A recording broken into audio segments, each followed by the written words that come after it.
और इस गुस्से को दो बार बाबा साहब को चुनाव में पराजित करने के लिए क्या कुछ नहीं किया गया।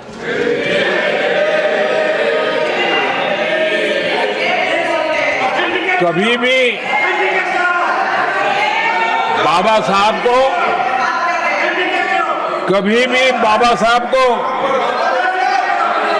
भारत रत्न के योग्य नहीं समझा गया। आदरणीय सभापति जी, कभी भी बाबा साहब को भारत रत्न योग्य नहीं समझा गया। इतना ही नहीं, आदरणीय सभापति जी, इस देश के लोगों ने बाबा साहब की भावना का आदर किया, सर्व समाज ने आदर किया, और तब आज मजबूरन कांग्रेस को जय भीम बोलना पड़ रहा है। उनका मुंह सूख जाता है।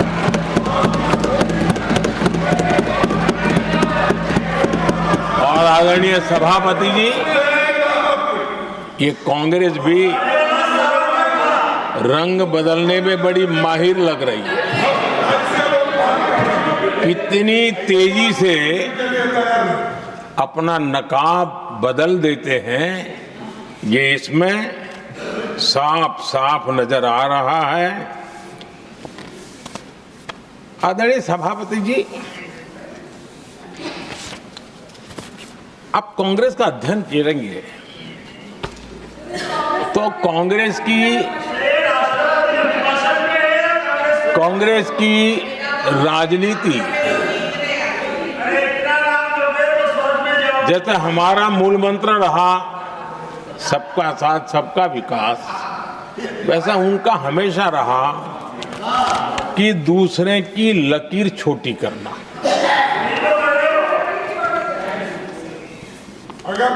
और इसके कारण उन्होंने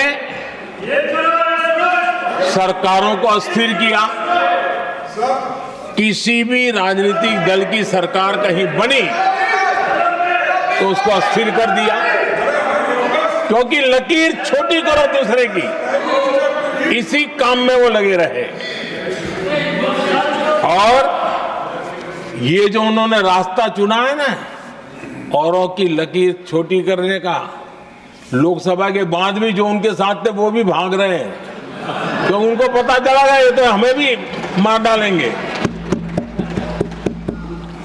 और यही उनकी नीतियों का परिणाम है कि आज ये हाल हो गए हैं कांग्रेस के। देश की सबसे पुरानी पार्टी, आजादी के आंदोलन से जुड़ी पार्टी, इतनी दुर्दशा। ये औरों की लकीर छोटी करने में अपनी शक्ति खपा रहे हैं ना। अगर वो खुद की लकीर लंबी करते तो उनकी ये दशा नहीं होती। और मैं बिना मांगे एडवाइस दे रहा हूं, आप अपनी लकीर लंबी करने में मेहनत कीजिए, सोचिए, तो कभी न कभी देश आपको भी ये 10 मीटर दूर यहां आने का अवसर देगी।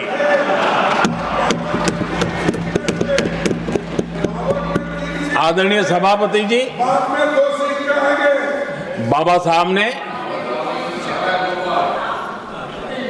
SC/ST समुदाय की बुनियादी चुनौतियों को बहुत बारीकी से समझा था, बहुत गहराई से समझा था, और खुद भुक्तभोगी थे, इसलिए एक दर्द भी था, पीड़ा भी थी, और समाज का कल्याण करने की का एक जज्बा भी था।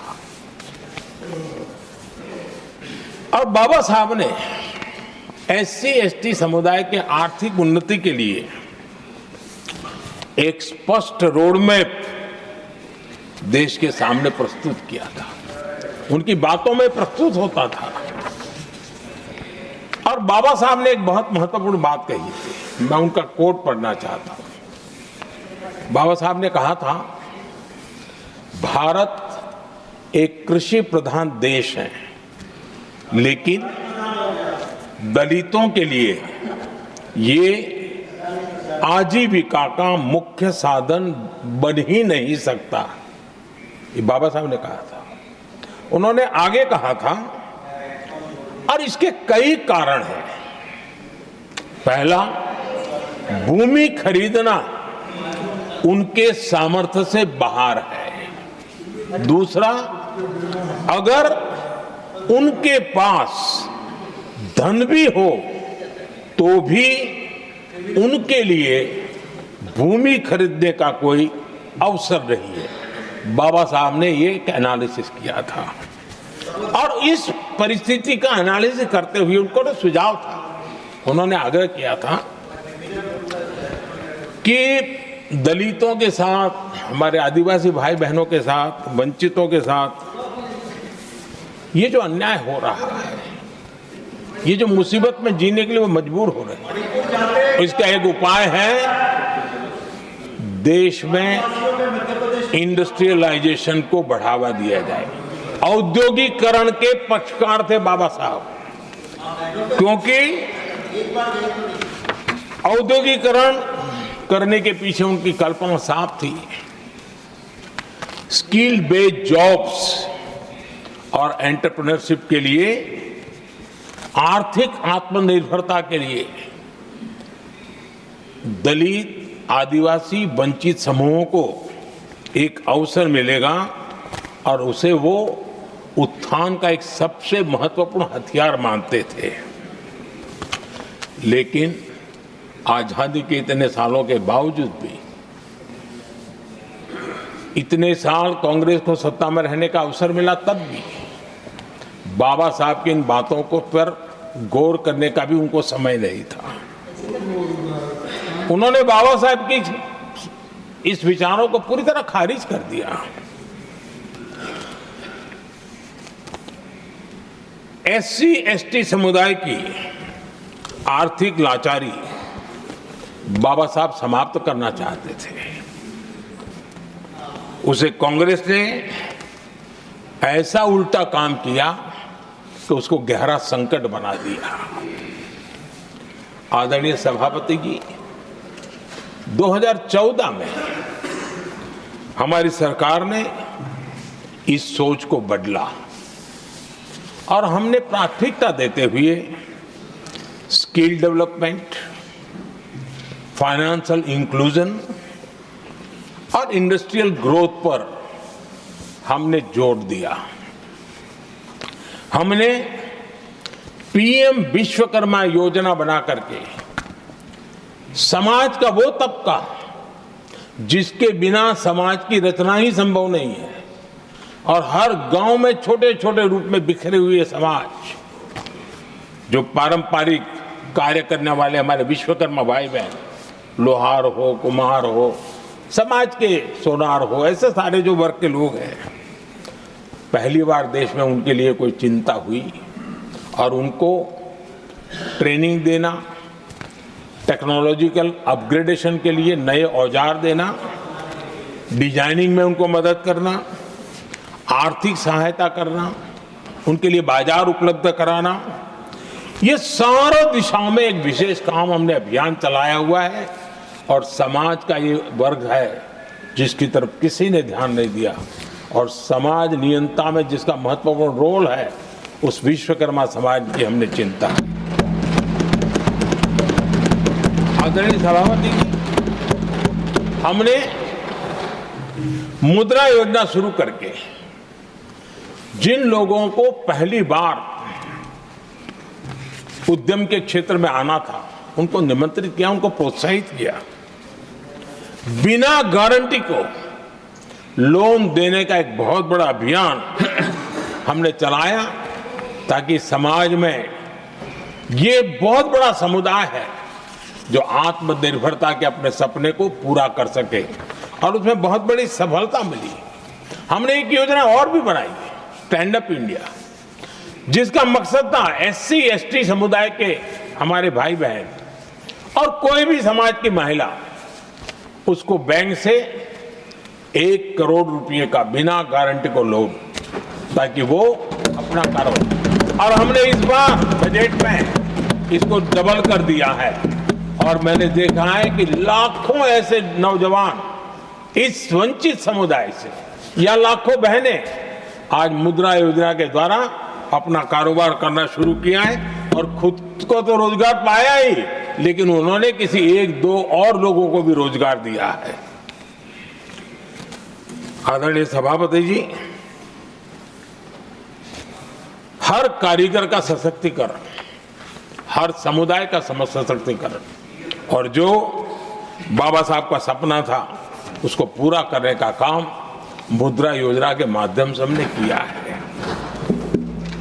आदरणीय सभापति जी, जिसको किसी ने नहीं पूछा उसको मोदी पूजता है।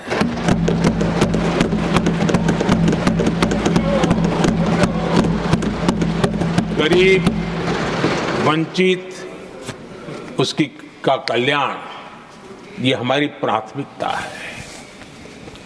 इस वर्ष के बजट में भी आप देखिए, लेदर इंडस्ट्री, फुटवेयर इंडस्ट्री, ऐसे अनेक छोटे दायरे के विषयों को हमने स्पर्श किया है और इसका सबसे बड़ा लाभ गरीब और वंचित समुदाय के लोगों को मिलने वाला है, जो इस बजट पे घोषणा की।